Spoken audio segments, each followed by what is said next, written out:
नमस्कार। चलिए आज भारतीय न्याय संहिता के एक बहुत ही दिलचस्प और सच कहूं तो थोड़ा हैरान करने वाले कानूनी सिद्धांत को समझते हैं। ये आत्मरक्षा के अधिकार को एक ऐसे नजरिए से दिखाता है जिसके बारे में हम में से ज्यादातर लोगों ने शायद कभी सोचा भी नहीं होगा। तो सवाल यह है कि क्या किसी ऐसे हमलावर के खिलाफ अपना बचाव करना कानूनी तौर पर सही है, जिसे खुद कानून की नज़र में अपराधी माना ही नहीं जा सकता? सुनने में ये एक पहेली जैसा लगता है ना? आज हम इसी मुश्किल सवाल का जवाब ढूंढेंगे। और इसका जवाब है हाँ, बिल्कुल कर सकते हैं। हमारा कानून इस उलझन का एक बहुत ही साफ समाधान देता है।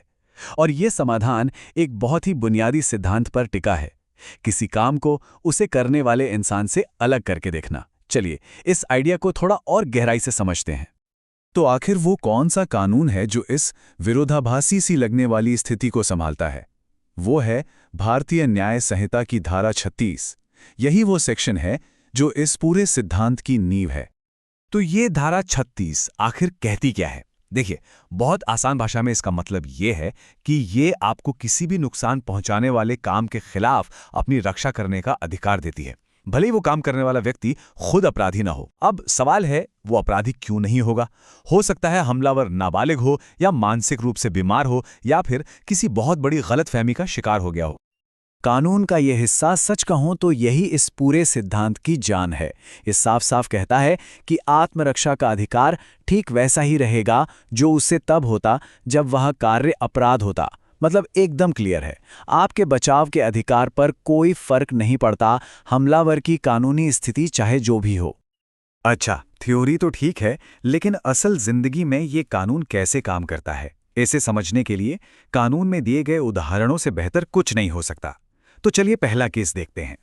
कल्पना कीजिए, एक व्यक्ति है जेड, जिसकी मानसिक हालत ठीक नहीं है और वो ए नाम के एक दूसरे व्यक्ति की जान लेने की कोशिश करता है। ये एक सीधा सीधा जानलेवा हमला है। अब जरा इस सिचुएशन को तोड़कर देखते हैं। जेड का काम तो जानलेवा है, लेकिन उसकी मानसिक हालत की वजह से कानून उसे दोषी नहीं मानता, वो अपराधी नहीं है। तो फिर ए का क्या होगा? क्या उससे बस ये हमला सहना होगा?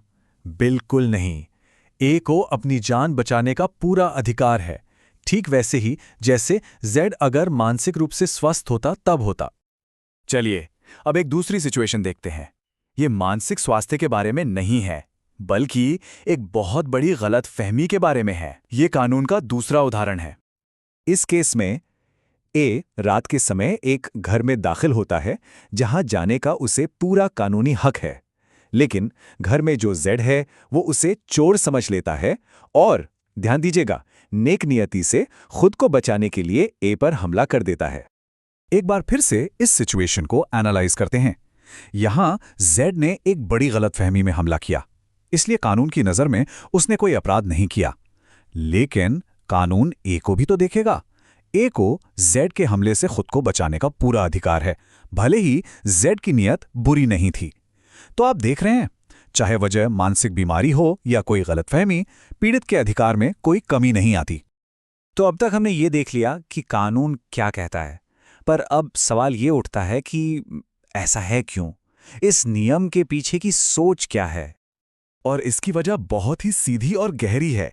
कानून का फोकस इस बात पर नहीं है कि हमलावर के दिमाग में क्या चल रहा है, उसका फोकस है उस काम से पैदा होने वाले असली और तत्काल खतरे पर। अगर किसी की जान खतरे में है तो वो खतरा 100% असली है। इससे कोई फर्क नहीं पड़ता कि वो खतरा कौन और क्यों पैदा कर रहा है। कानून हमें उसी खतरे से बचाता है, ना कि सिर्फ अपराधी से। ये जो तुलना है ना, इससे सारी बात एकदम शीशे की तरह साफ हो जाएगी। देखिए, नॉर्मली आत्मरक्षा तब होती है जब हमला एक अपराध हो, लेकिन धारा 36 के मामले में हमला कोई अपराध नहीं है। पर सबसे जरूरी बात यह है कि दोनों ही सूरतों में अपनी रक्षा करने का अधिकार बिल्कुल एक जैसा और अटूट है। तो एक बार फिर से जल्दी से दोहरा लेते हैं कि वो कौन सी वजह हैं जो किसी काम को अपराध की श्रेणी से बाहर रख सकती हैं। इसमें शामिल है हमलावर की कम उम्र या समझ की कमी, उसकी मानसिक अस्वस्थता या फिर नशे की हालत में होना, और जैसा हमने देखा, कोई बहुत बड़ी और नेकनियत गलतफहमी। तो इस पूरी बातचीत का निचोड़ क्या है? वो कौन सी सबसे जरूरी बात है जो हमें यहां से सीखनी चाहिए? तो इसका सार क्या है? मतलब बहुत सीधा है। आत्मरक्षा का अधिकार हमें नुकसान पहुंचाने वाले कामों से बचाता है, सिर्फ अपराधियों से नहीं। ये अधिकार हमलावर के इरादे या उसकी दिमागी हालत पर निर्भर नहीं करता। और सबसे अहम बात, जब जान पर बनाए तो कानून की पहली और आखिरी प्राथमिकता उस व्यक्ति की सुरक्षा है जिस पर हमला हो रहा है। और ये हमें एक बहुत गहरे सवाल पर लाकर छोड़ देता है। क्या कानून को हमेशा खतरे और उस खतरे को पैदा करने वाले व्यक्ति के बीच कोई फर्क करना चाहिए? धारा 36 दिखाती है कि जब किसी की सुरक्षा दांव पर लगी हो तो कानून का जवाब एकदम स्पष्ट है, खतरा खतरा होता है। ये वाकई सोचने वाली बात है।